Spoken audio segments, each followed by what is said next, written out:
In the sweltering summer of 1847, when Louisiana still wore the rigid mask of gentility over a rotting core of cruelty and contradiction, the Beaumont estate stood as a monument to power. White columns rose above sugar fields worked by enslaved hands, and inside its walls lived Eleanor Beaumont, the governor's wife, celebrated across New Orleans society for her refinement, her pianoforte performances, and her calm, distant grace. To the public, Eleanor was untouchable. To history, she would become ruined. Marriage to Governor Charles Beaumont had not been born of love but of calculation. Eleanor, the daughter of a once prominent Creole family in decline, had been offered stability in exchange for obedience. Beaumont, twice her age, was a man of reputation, ambition, and cold discipline. Their union secured his image as a moral patriarch in a state built on exploitation, while Eleanor was quietly confined to her role, ornamental, silent, watched. The governor's mansion was filled with people, yet Eleanor lived in isolation. Her thoughts, her voice, even her grief were regulated. In a society where enslaved people were denied humanity, white women of status were denied autonomy. It was within this suffocating stillness that she first noticed Isaiah. Isaiah was an enslaved house servant, assigned to maintenance of the East Wing, educated enough to read, careful enough to remain unnoticed. He had been born on the plantation and raised to understand that survival meant silence. Yet silence did not make him blind. He saw Eleanor not as a symbol, but as a woman hollowed out by loneliness. Their first exchanges were trivial, requests for water, brief acknowledgments, but over time words lengthened. Books passed quietly from hand to hand. Conversations happened in fragments, guarded by walls that had heard far worse secrets. In Isaiah, Eleanor encountered something forbidden, honest attention.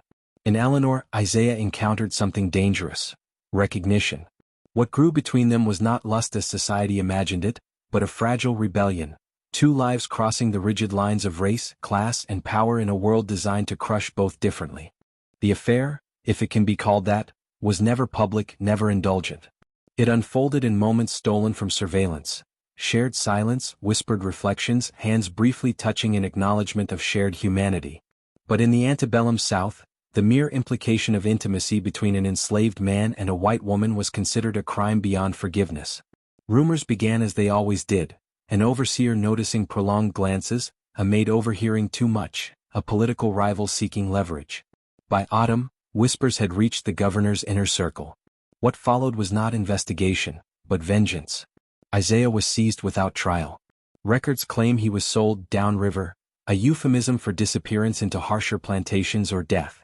No one spoke his name again. Eleanor's punishment was quieter, but no less brutal. The governor publicly accused her of moral instability. Letters were intercepted. Friends vanished. She was confined to the estate, her appearances forbidden, her reputation dismantled through suggestion rather than proof. In a society obsessed with honor, a woman did not need to be guilty, only suspected. By 1849, Eleanor Beaumont no longer appeared in public records. Some claimed she was sent to relatives in France. Others whispered of an asylum. A few believed she died of fever. History offers no closure, only silence. No official document records the affair. No trial transcript exists. Yet the story endured in plantation folklore, in the warnings given to daughters, in the fear enforced upon the enslaved.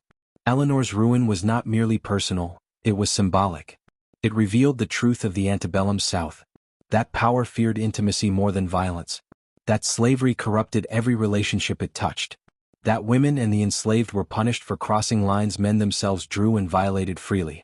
Isaiah was erased by force. Eleanor was erased by shame. Together they became a ghost story, one that history tried to forget because it exposed too much. To watch the full video, click the link on our bio, like and subscribe to our YouTube channel for more interesting hidden historical fact.